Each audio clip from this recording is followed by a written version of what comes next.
Well, what we're going to talk about today is nominally we're going to talk about the crossing of the sea. But what I really want to talk about is I've promised for a few weeks that we would address some of the issues that are related to the historicity of the Exodus. And so in some ways this may be a little bit more academic today than what we usually do, but it's an important topic. Because if you read in the popular media or if you listen, you are only apt to hear two different kinds of stories.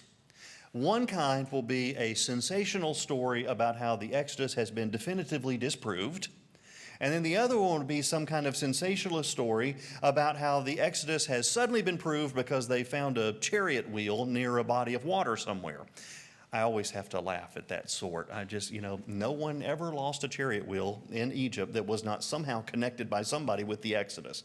So those are the only two kinds of stories that you find, and I don't really think either one of these really adequately captures the issues that are involved. There are some difficult things to consider if we want to think about the historicity of the Exodus. Really, you could deal with lots of different details, but it boils down to two particular issues. And they're both valid issues, and so I want to address them both, and we'll just take them head on. One of them, which I've mentioned a number of times before, is the issue of numbers. Not the book of Numbers, that's problematic enough, but the numbers of the people that the book of Exodus or the book of Exodus through Deuteronomy suggest were part of the Exodus event.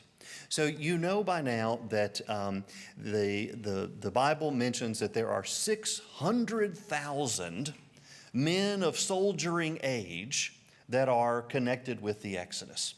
So if we start to do some math is not my specialty, but I think we can handle this much of it. If we do 600,000 men of soldiering age, we have to assume there were that many women of soldiering age around. So now we're up to 1.2 million.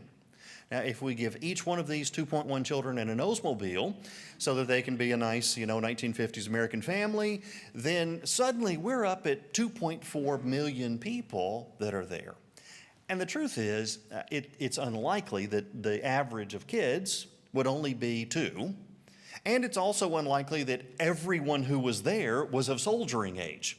That you've also got some old folks who were there and so forth. And so by the time we're done, if we really extrapolate from those numbers, we could be at 3, 4 million people conservatively at that many people. It's a problem.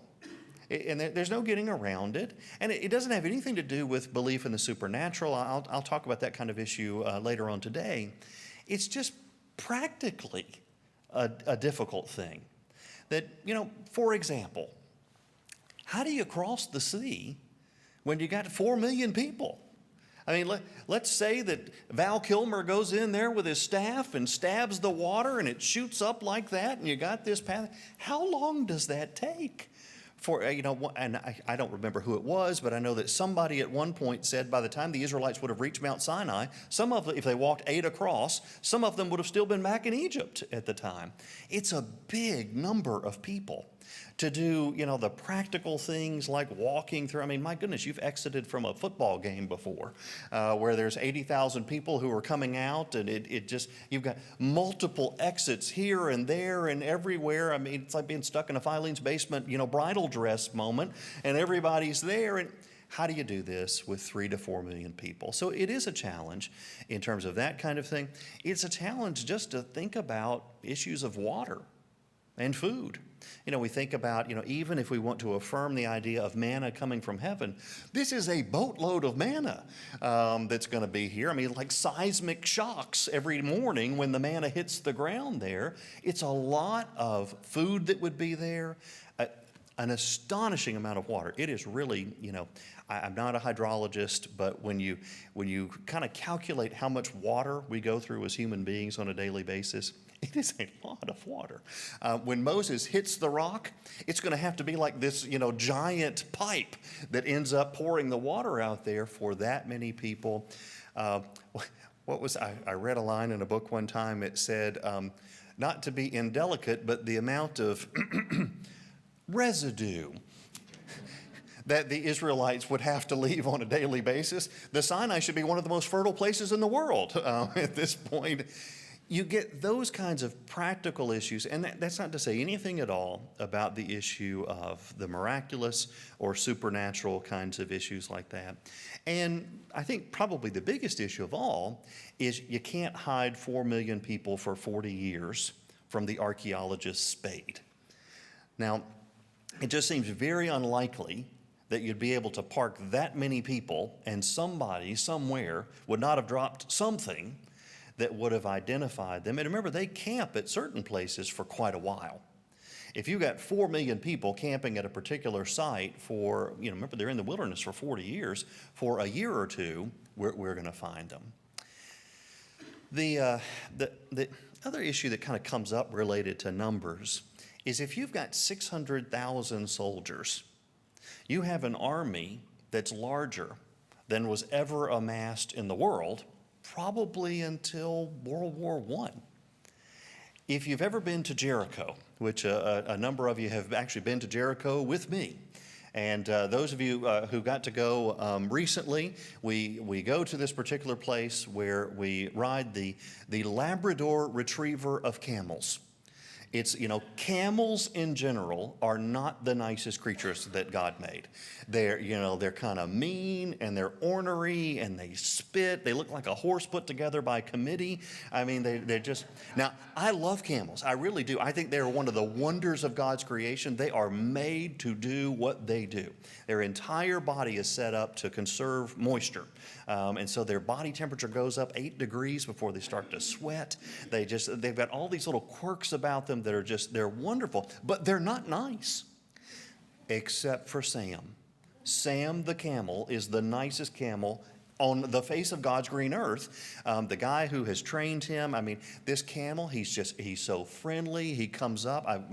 Probably the best picture I've ever had taken of me is I've got one where he's smooching me right on the cheek here, and I have a look about like when you were, 6, and your Aunt Polly or somebody was going to smooch you on the cheek. I'm going, like this. My son's up on top of the camel. It's a wonderful, wonderful picture. And so here we are, and you're looking at Sam. You turn to the left, and there's a hill that's there that might hold 1 football field. And that's the entire town of ancient Jericho. It probably had, 10,000 people that lived in it.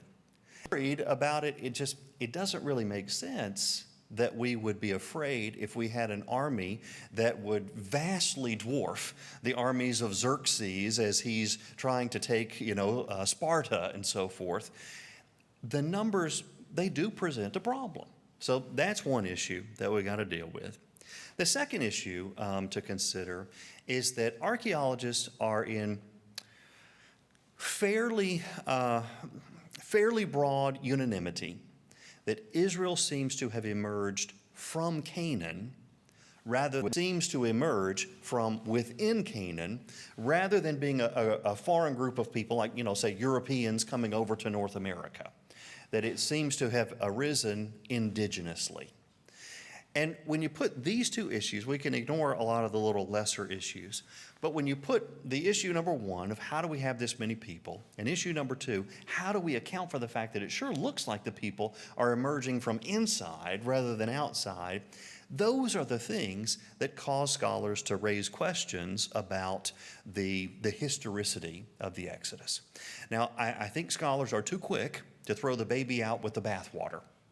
That you can just say, well, because of these 2 issues, therefore I have demonstrated that it didn't happen.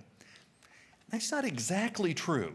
There is a sort of maxim that I like, which is absence of proof is not the same as proof of absence.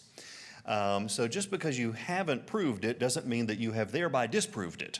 And so I think that's an important one to remember. But I want to give us a couple of ways to think about maybe what's going on in terms of historicity to see if we can find a middle ground related to these. One of them I've already sort of prefaced for you in previous sessions. Some of the issues related to the Exodus may be theological. I think the numbers are a perfect example of this. The wonderful scholar Nahum Sarna, who passed away about a decade ago now, he was my grand scholar. So I studied under Brian Widbin, and Brian Widbin studied under Nahum Sarna. So while I never got to study under him directly, I have inherited stuff from his students. Nahum Sarna's suggestion was that we do see this number 600,000 come up in a different place. Where it comes up is at a census at the time of David. If the traditions about the Exodus are being written down at a later time, and what they're doing is saying, okay, who was in the Exodus? Well, I doubt seriously if they're, on the lam trying to get out from the land of Egypt, that they're sitting there, okay, all right, first of all, everyone count off. So let's go ahead and get this. We want to get an exact count before we head out. That was, if somebody were OCD enough, if I were in charge of the Exodus, that's how we would have done it. Everyone assembled in groups of 12 because we want to be biblical, or maybe 40 at least. So we go, and it seems unlikely that they would have been doing that.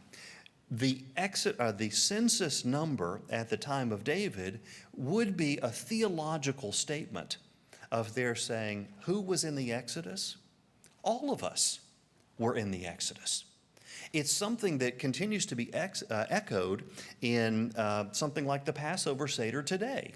If you go to a Passover Seder, one of the phrases that you will say repeatedly during the Seder is, Avadim hayinu lefaro b'Mitzrayim. We were slaves to Pharaoh in Egypt. Y'all, it's been 3,200 years since the time of the Exodus, if it happened. We were not slaves to Pharaoh in Egypt. And yet we were slaves to Pharaoh in Egypt. Because if God hadn't delivered them, it would not have created this group of people that eventually we're a part of.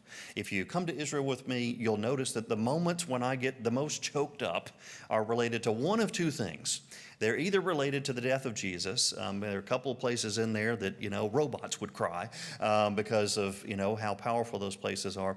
The other two places that I just cannot seem to stop getting teary-eyed over are, one is Cornelius, because Peter goes to Cornelius. Jesus has trained the disciples for Peter to make the journey to Caesarea to be able to talk to Cornelius and bring him to faith. If Cornelius doesn't come to faith, we may not be sitting here right now. Cornelius is this Gentile, and it took a highly pious Jew like Peter to reach out to this most unclean of people, Cornelius, and be willing to bring him into the faith. That's one of those places. The other one is Corsi. Corsi is the place where Jesus cast the demons out of the man and into the swine that's there. I actually think he's the first Gentile convert and not Cornelius. He's over there on the east side of the Sea of Galilee. It's a Gentile area. There's a cemetery there. There's pigs all over the place. It's Gentiles. They do not want to be there. In fact, if you read the story really closely, you can tell how much they don't want to be there. They never get out of the boat. If you read the story, Jesus gets out of the boat. Nobody else gets out of the boat. And so when he encounters the demoniac, he casts the demons out, the people ask him to leave, and Jesus goes back and gets in the boat. Not one word either in Mark or Matthew about the disciples getting out. It's because they didn't. And it's just the most touching thing, because the guy wants to come with Jesus. And Jesus says, no, you can't come. He says, you go back and tell people all that the Lord has done for you. The next time Jesus comes over there, instead of the people trying to drive him away the way they did the first time, they come out in droves to be healed by him. Why is this the case? Because the man did what Jesus told him. He went and told people. Those are the moments, these moments when they're kind of reaching out there.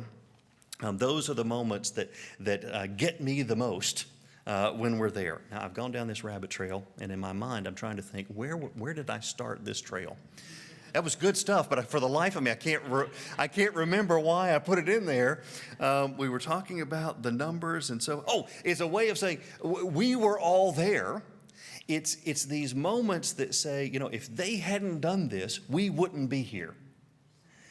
When we say Avadim hayinu lefaro b'Mitzrayim, we were slaves to Pharaoh in Egypt, it's our way of saying we were there too, in them.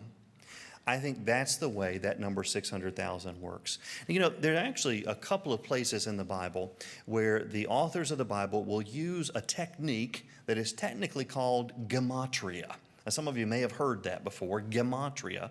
Gematria is where you take letters and numbers and you use the letters as the basis for generating a number. One of the things that's kind of quirky about Hebrew is they use the, kind of like Roman numerals. Well, they'll use an X or a V or an I or something like that. Well, the Hebrew numbers from the biblical period, they just use the letters of the alphabet. So the letter Aleph is 1, and Bet is 2, and Gimel is 3, and so forth. And you do the first 9 letters that way, and then the letter Yod is 10. And well, you can imagine some of the creative things you can do is that sometimes you'll have a name. Well, if you turn the letters of the name into numbers, you might come up with an interesting number that goes along with it. Every person in this room knows one of these, 666. The number 666, it says, remember how it says it in the book of Revelation? The number of his name. What does that mean? Well, if you were an ancient Israelite, it would make perfect sense what that means. If you take those numbers and turn them back into letters, you come up with something. Now, what's interesting is what you come up with is the Hebrew way of spelling Caesar Nero. The original readers of the book of Revelation understood who the Antichrist was, who the mark of the beast was referring to. It was referring to Caesar Nero.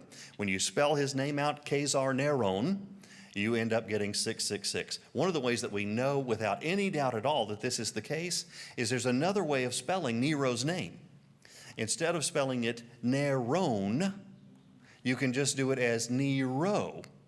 Well, when you do it that way, then the number turns out to be 616, and that's not nearly as scary. Except that there are quite a few biblical manuscripts where the number that's preserved, it says, and the number of his name is 616. Another one that I'm fairly well convinced that this is the case.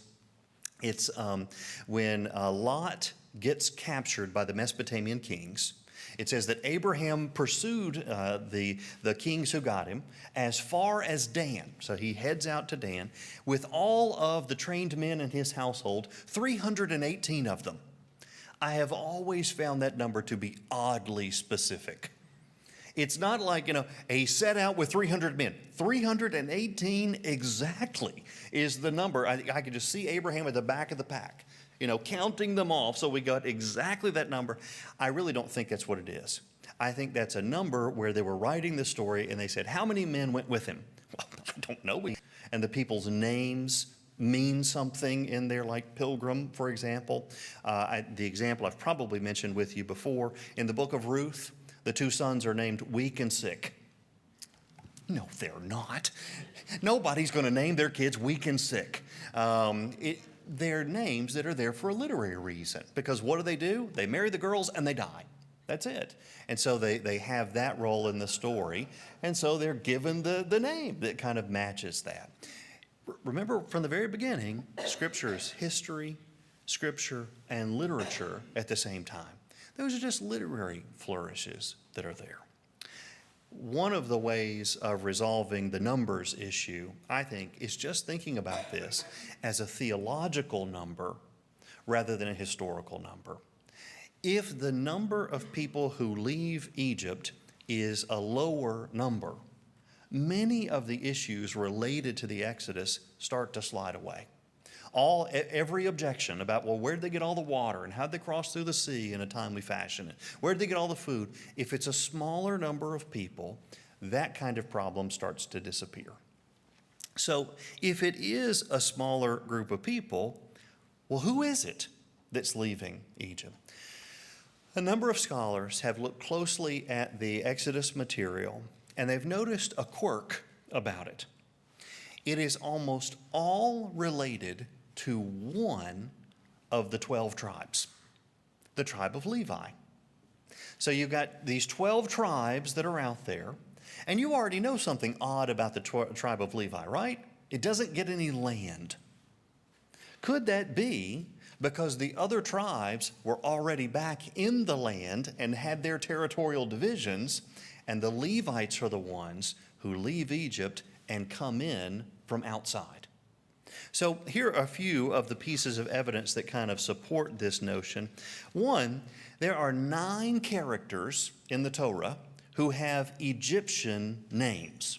And so when I say Egyptian names, for example, you might have somebody who has, we'll hear names that, we have a guy who is coming to replace the windows in our house, and his last name is Barudi. And so when he was there, I said, "Is that Lebanese?" I could have, knocked him over with a feather. He was like, "Well, how in the world did you know that?" And I said, "Well, it's kind of what I do for a living, is study these languages and so forth." And so I figured it, probably had an Arabic derivation in there and so forth. He said, "Well, nobody's ever guessed that one before."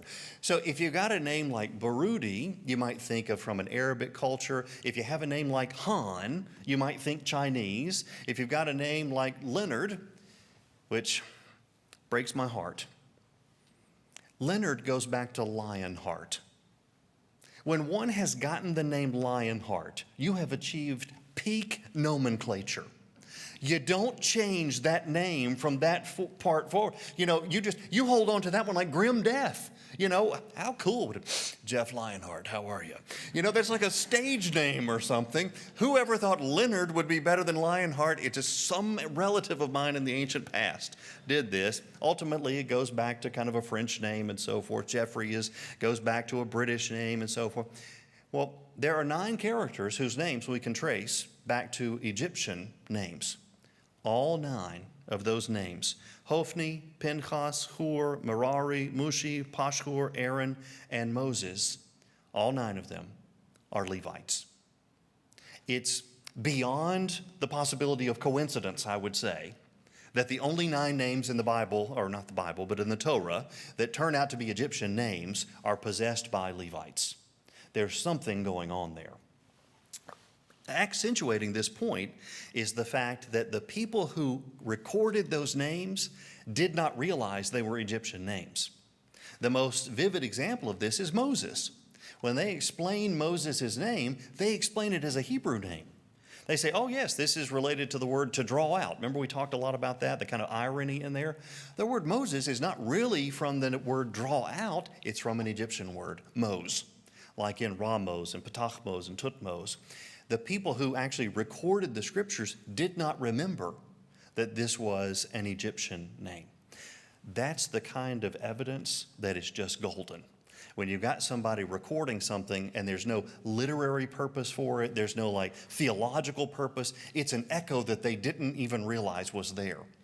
The names that are there are Egyptian names only in the tribe of the Levites. There are some other kind of connections or echoes of Egyptian culture that come up exclusively with the Levites. For example, the tabernacle. There's a recent study by Michael Homan, and he has made the case that the tabernacle is almost an exact duplicate of the battle tent that Ramses II had, which actually fits quite well since Ramses II is probably the Pharaoh of the Exodus. It's almost an exact duplicate from the courtyard around it to the dimensions, the tent, the 2 rooms, the kinds of things that decorate it, the orientation of it, all of those things are almost exactly like Ramses' battle tent. The tabernacle is mentioned more than 200 times in the Torah. Every single one is by the Levites. The non-Levite sources in the Torah never mention the tabernacle even one time. It's always in the Levitical sections of the Bible. There are these Egyptian motifs that seem to connect the passages that are written by Levites with Egyptian culture. Curiously, if you look at Egyptian literature, it has little references to water turning to blood, to the death of the firstborn. It has objects that turn into reptiles and things like that. And they're really odd because they happen in Egyptian literature, but they don't really happen in Mesopotamian literature. And the only parts of the Torah that echo those motifs are the parts that come from the Levites, not from the non-Levite sections. There is this echo of Egypt that has been preserved, sometimes consciously, oftentimes unconsciously, and that echo only appears when it's in the Levitical portions. When I say unconsciously, there, excuse me, One of the things that I find really interesting, I love language. If I hadn't gone into studying the Hebrew Bible, I would have just been a linguist of some sort. I love those little quirks in how we pronounce words and how our dialects differ from one part of the country to another. I sometimes will hold up a map of the United States to my students, and it'll have various colors, red and blue and yellow and so forth. And I ask the students, I say, oh, what does this map represent? And I love it because Southern California and New England have the same color. So it's great when my students will lead off with something like climate. Because as we all know, Boston and LA, almost identical in terms of their climate. You never know which place you might. Eventually, a few of my students will figure out it's what we call Coke. Because there are some places in the country, it's the red part that's down here, where they call Coke, as God intended, Coke. And then there are those other barbarous lands that are out there at the edges of the map, where they'll use terms like pop or soda. Boston, actually, a lot of people call it tonic up there. Those benighted places that have not yet heard the gospel, they kind of Band-Aid. Well, see, that's just the brand name. You went through the line in the lunch. Oh, some fruit-flavored gelatin. Because Jell-O, see, that's the brand name, and you never know if that's what you're really getting there. Coke is what it's called. Well, they have this in the Bible, too. So, for example, you remember the story about the shibboleth, where the Israelites have gotten mixed together, they're fighting against one another, and they don't know who's with them and who's against them. And so the way they test it is they say, okay, say the word shibboleth. Well, some people can't say the SH at the beginning of the word, kind of like how, if you're in France, you can't say a TH.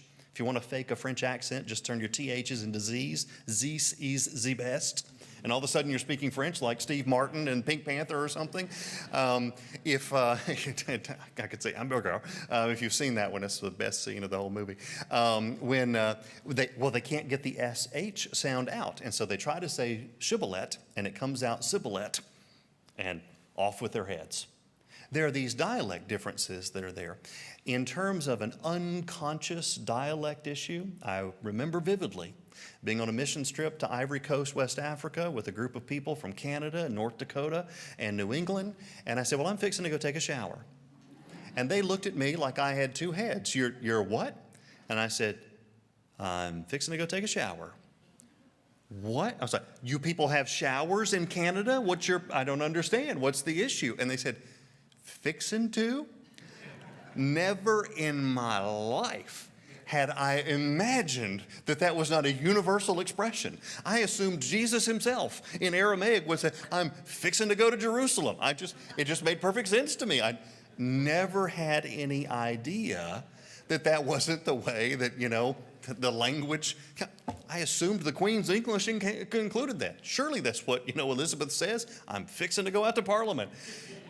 I had no idea. See, those are the best kinds of evidence.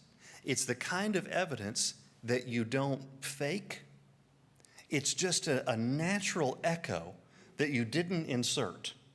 You can tell the kind of evidence that they're faking. It's when you watch any program about Southerners on TV, and my goodness, it is, why, honey? They sound like people you've never heard in your entire life, the way that they talk. Is there no Southerner in Hollywood anywhere who could use a real Southern accent here? It all just drips with honey and iced tea. See, those are deliberate. It's the kinds like fixin' to that are just echoes that are there, and they're echoes because they're genuine echoes. When we have things like the tent looking like Ramses' tent, like all of these Exodus motifs only occurring in Levitical narratives, when we have just these 9 names all being Levites, those are the kinds of things that don't look like faked evidence. They're hearkening back to a reality of something that took place there, and it's something that continues on beyond that. There are 52 different places in the Torah where the Torah says, be kind to strangers and aliens. Every single one of those comes from the Levites. not from the non-Levites. There are 3 different sets of the 10 commandments in the Torah. Exodus 20, Deuteronomy 5, and Exodus 34. 2 come from Levites, 1 comes from non-Levites. The 2 that come from Levites begin with, I am the Lord your God who brought you out of the house of slavery. The non-Levite one doesn't mention that. The 2 that are from Levites say the Sabbath is in part so that your slaves get the opportunity to rest. The non-Levite one never mentions that. The stories about circumcision is commanded in the Torah only in the Levite passages. There are only 2 references to circumcision in the non-Levite passages, and curiously, both of those include people who were named Levi or people who were Levites. One of them is that story where Simeon and Levi, they go and slaughter the people of Shechem after they've circumcised them. Well, Simeon and Levi are the ones who do this, and the other one is that strange story where Zipporah circumcises Gershom, Moses, the Levite's son that are there. Circumcision was practiced in Egypt as well as in Israel. These are those kinds of echoes that you don't make up. They're just there because there's something authentic. So how do we start to put this together? I think that there's a way that we can balance both the core of the biblical narrative and what archaeologists find if we think about the history of Israel this way. That Israel is, we've got the emerging group of patriarchs that are there inside the land of Canaan. So we've got Abraham, we've got Isaac, we've got Jacob. This is a group of people that's growing. Jacob's got 12 sons. We've got these 12 tribes that are there. So there's this people group that are there, and they're inside of Canaan. Some of those people, the Levites, a tribe of the people, they end up going down to Egypt, and there they experience the oppression of slavery. If you look at Egyptian literature, while it doesn't refer to the Hebrews, it refers to all kinds of people who came from basically where Canaan is. They're called Asiatics, who came down, and they brought that story with them. They also brought with them a god, the god Jehovah. The traditions about Israel first encountering Jehovah in the wilderness all come from the Levite sources. So they bring with them this story, and then they reunite back with their brothers and sisters who had stayed in Canaan. And the story of deliverance over time becomes the story of the entire country rather than just the story of the Levites. I think I may have said this a few weeks ago, but one of the wonderful things about America with its kind of melting pot idea is that you can have a first-generation Chinese immigrant living in Seattle and can talk about, well, when we defeated the British back in 1777 or something like that, and you look, we who? You weren't, but this is the way America works, is that you just all become Americans, and it becomes our collective story, even though we may not have had anything to do with it. It may be all immigrants who've come at a time later than that. They're not, I trace my family back, and we got here sometime in the 1600s, but I'm the rarity in that regard. Most of the people, they came secondarily, and yet it becomes our kind of common collective history that's there. I think this is what happens with the nation of Israel. And if you kind of dig under the surface, you can see that in the south, they tended to emphasize David and the monarchy as the beginning of Israel. In the north, they tended to emphasize Moses and the Exodus. And it's under Hezekiah that finally those two traditions get welded into one tradition. Scholars actually refer to that source as JE, where they put the non-Levitical and the Levitical sources together as a way of saying this is all of our stories that are here. I want to be real careful about how I say this, but it wouldn't, let's put it that way, it wouldn't surprise me if we don't have within the Torah an element of theological embellishment. So I think that there's a core of the Exodus story, and I think that we probably have, as the story is told and retold again, this element of theological embellishment that can come in. And this is where the sea crossing can be an example of this.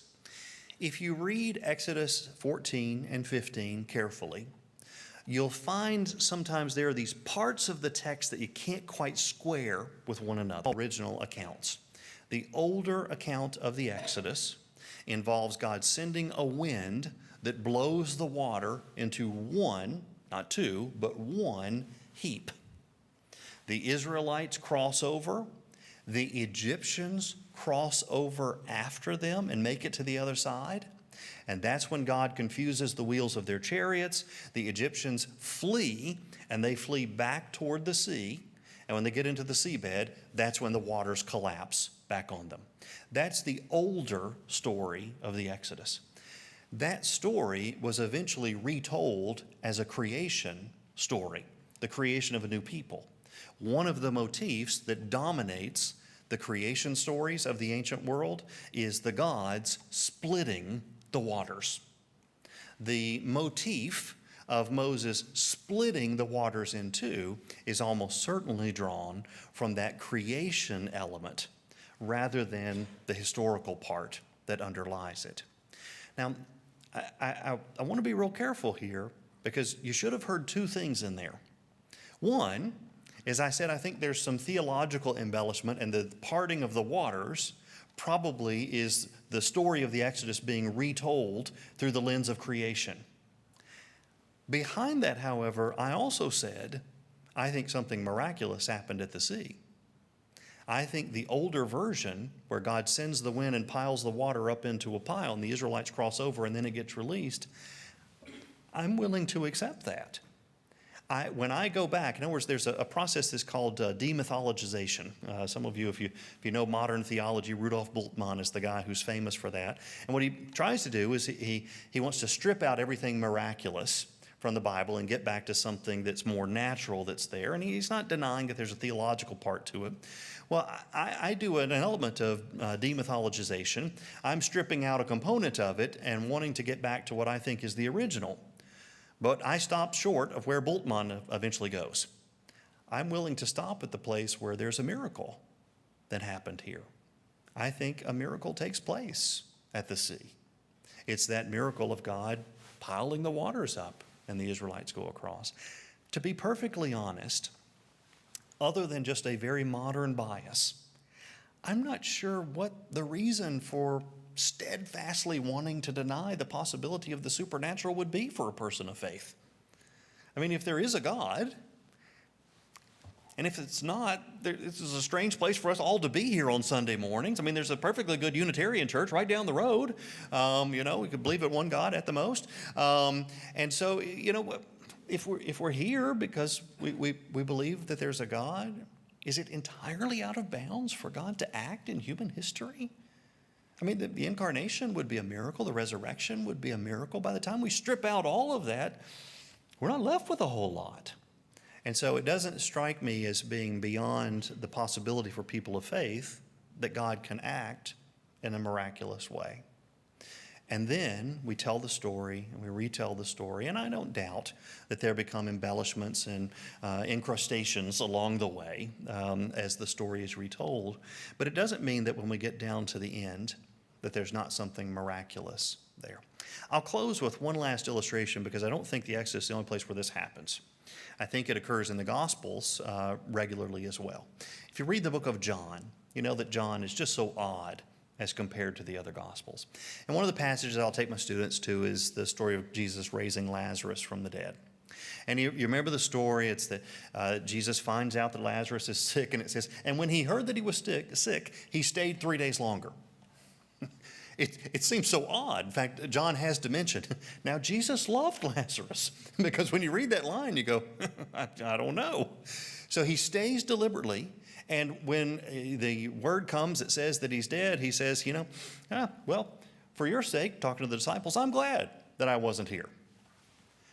Jesus, don't go writing any sympathy cards because this is not your specialty. This is not really, you almost want that line to be mentioned again. Now, Jesus loved Lazarus and Mary and Martha.